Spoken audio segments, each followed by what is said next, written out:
Pessoal, hoje vamos ver a segunda parte de Revolução Russa, a partir da chegada ao poder de Stalin. Stalin vence a disputa com Trotsky. Trotsky tem que fugir, mesmo assim será perseguido e será encontrado no México, ali por volta de 1940, e é assassinado. Stalin, ele, ao assumir o poder, ele muda o nome do país para União das Repúblicas Socialistas Soviéticas. Em termos econômicos, é preciso reconstruir, continuar a reconstrução do país. Stalin acaba com o NEP e implanta os planos quinquenais. A cada 5 anos, o governo definia o que seria produzido, qual a quantidade, né, etc. Era um dirigismo estatal, uma economia planificada através de burocratas.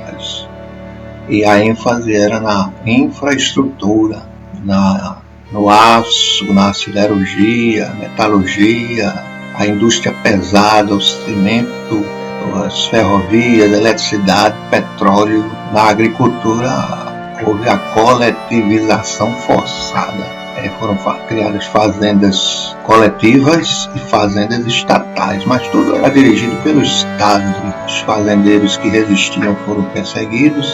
Haviam várias repúblicas que resistiam a entregar as terras ao Estado, em particular a Ucrânia. A coisa ficou feia do lado dos ucranianos e acabou gerando aquele genocídio ali por 1932, por volta disso, o genocídio de ucranianos, passou para a história com o nome de Holodomor. Se a gente conhece na história aí o genocídio dos judeus, o Holocausto, a maior parte das pessoas não conhece. Mais ou menos 7 milhões, ou seja, foi maior do que o dos judeus. 7 milhões, mais ou menos, de ucranianos foram mortos de fome, inclusive. Pela fome, porque resistiram a entregar os grãos aos comunistas. Não aceitavam um governo comunista. Não aceitavam entregar o que era deles, o que era suas fazendas, suas terras, sua produção, etc. Se você vê mais detalhes sobre isso naquele documentário que eu publiquei, A Verdadeira História do Comunismo Soviético.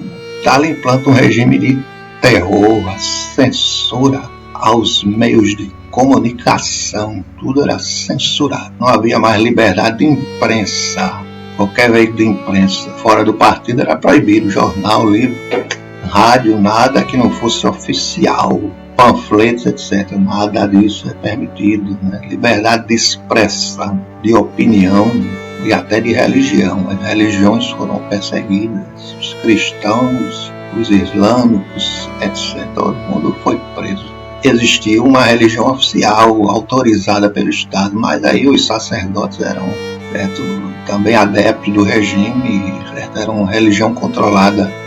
Isso fazia sentido porque havia críticas no Ocidente, então de vez em quando vinha um repórter, vinha uma imprensa de outro país, quando chegava lá, Stalin dizia: não, aqui nós temos, veja ali uma igreja aberta aqui, outra ali, mas era tudo fachada. Stalin promove expurgos dentro e fora do partido.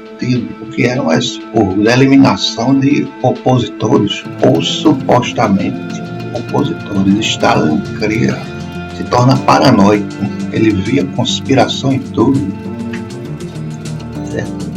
Os velhos camaradas do Partido Comunista foram também eliminados porque ele acha que estão sempre querendo derrubá-lo do poder. Então havia listas e listas que diariamente ele elaborava e entregava aos seus assessores e dava ordem de prisão e execução ou o envio para campos de concentração. Por falar em campos de concentração, geralmente a gente conhece dos nazistas, mas os nazistas se inspiraram nos campos de concentração stalinistas, chamados de gulags.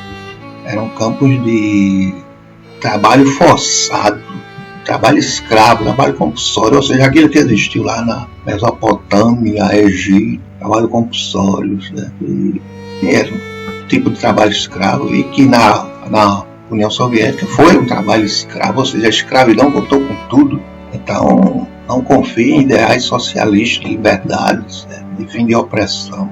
O socialismo se torna pior se você acha que você vive num mundo ruim, espere até chegar. Ou modelo socialista, marxista, leninista, etc. Onde esse modelo foi implantado é desgraça. Estão aí os fatos. Não é opinião, mas são fatos. Contra fatos. Não há argumentos. Stalin implanta o culto à personalidade. Ele cria um departamento de imprensa e propaganda que será copiado por outros. Mussolini, Hitler, Vargas, etc. Temos que fazer muita propaganda, cartaz gigantesco mostrando a figura de Stalin gigantesca, se destacando, grande líder, grande guia, e o culto à personalidade. O objetivo era esse, vamos alienar o povo. A educação também totalmente partidária.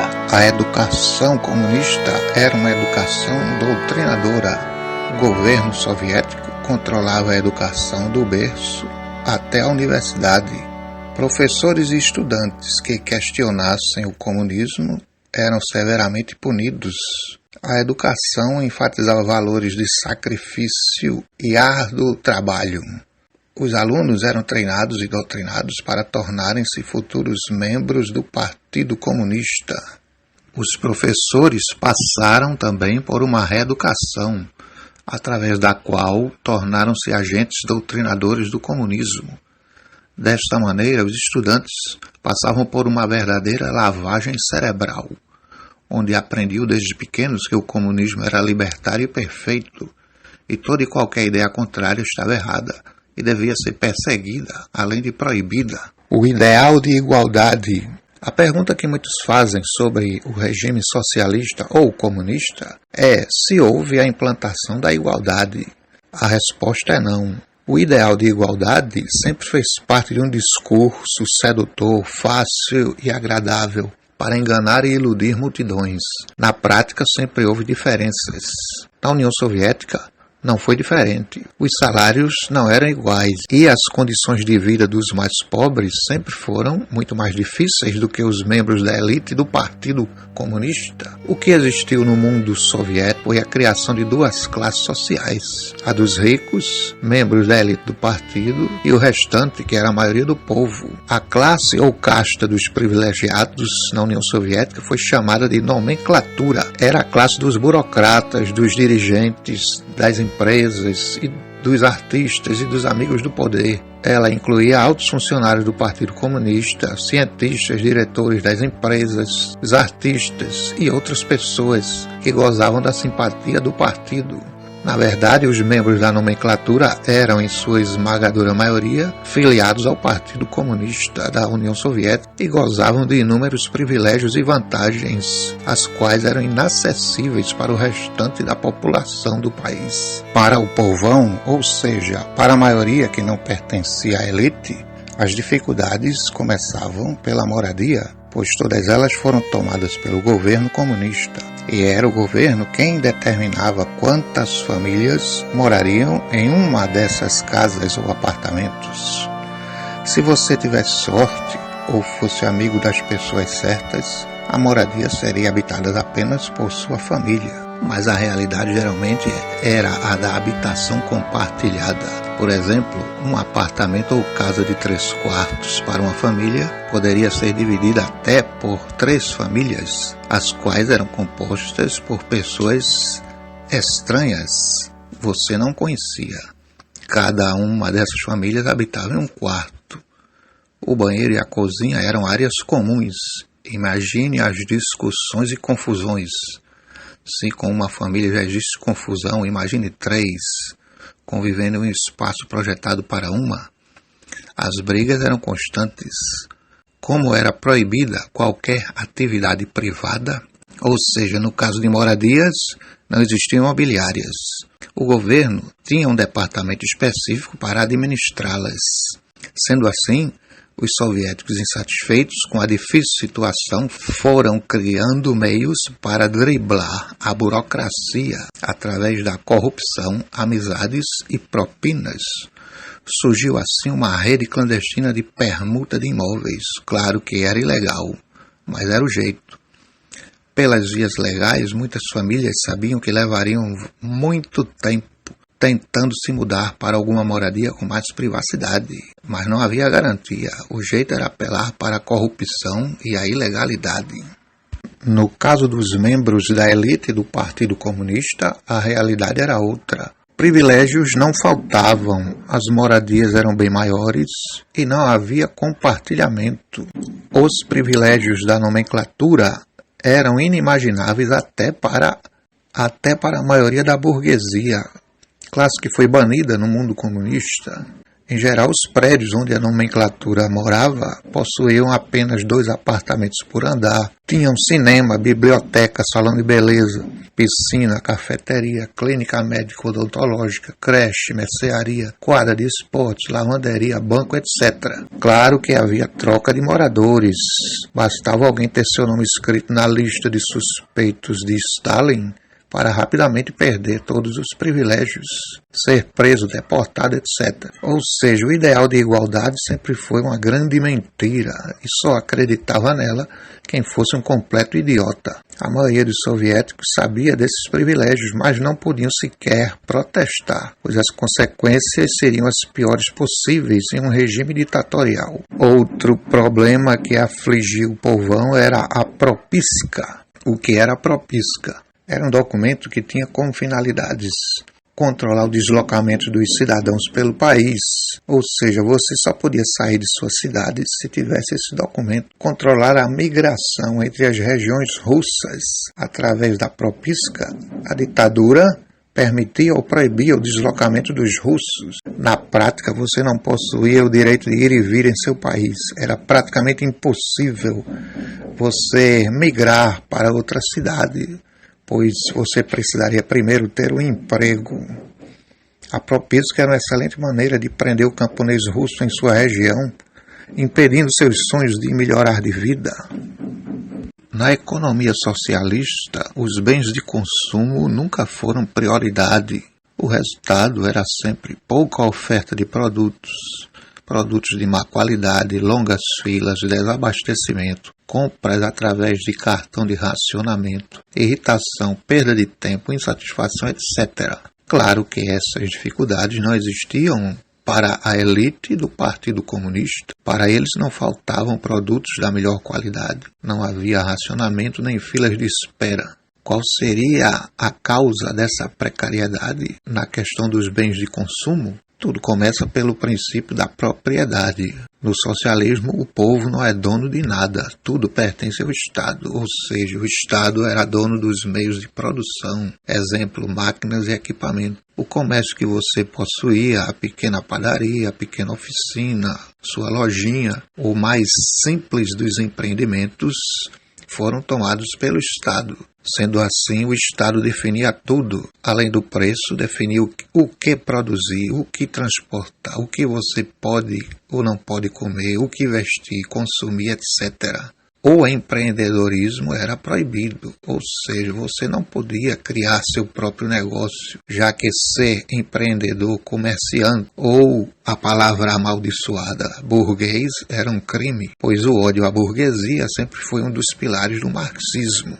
Sendo dono dos meios de produção, o Estado definia o que as pessoas poderiam ou não comprar, o que deveria ser ou não ser produzido, o preço das mercadorias, etc.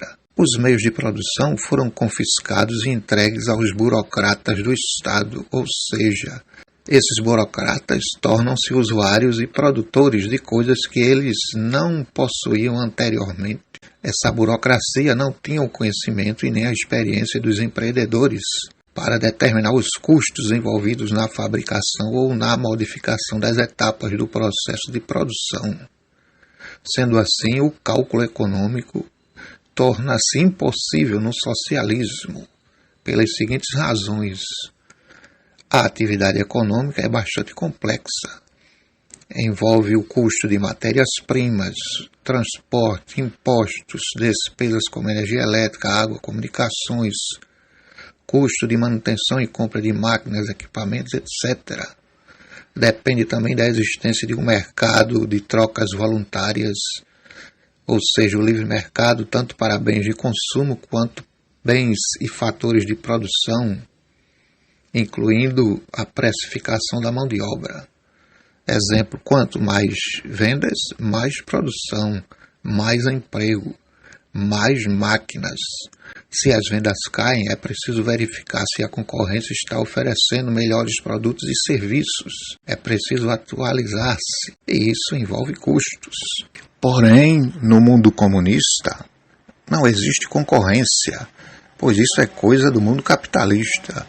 No comunismo ou socialismo, nenhuma empresa vai à falência, pois todas são estatais. Se isso parece ser algo bom no mundo das ideias, é péssimo no mundo verdadeiro, pois não existia a procura constante pela melhoria dos produtos e serviços, assim como não existia o ideal logístico do pleno abastecimento de supermercados, pois todos também eram estatais. Da mesma maneira, os trabalhadores, os empregados, eram todos funcionários públicos. Sendo assim, não existia o medo de perder o emprego por mau desempenho, por preguiça, etc. Ninguém perde o emprego por atender mal o público, ou por ser lento, ser desinteressado nas tarefas, etc.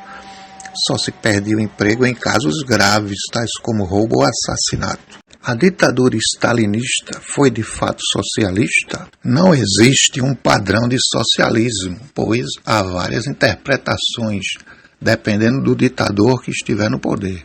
Porém, ao longo da história, as ditaduras socialistas implantadas foram muito parecidas. Vamos ver o que Stalin implantou dos ideais socialistas. A abolição da propriedade privada.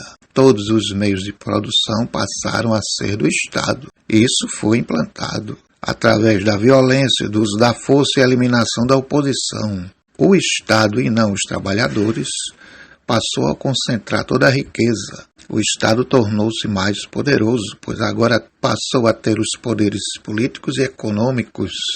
As classes sociais são extintas e é implantada a igualdade.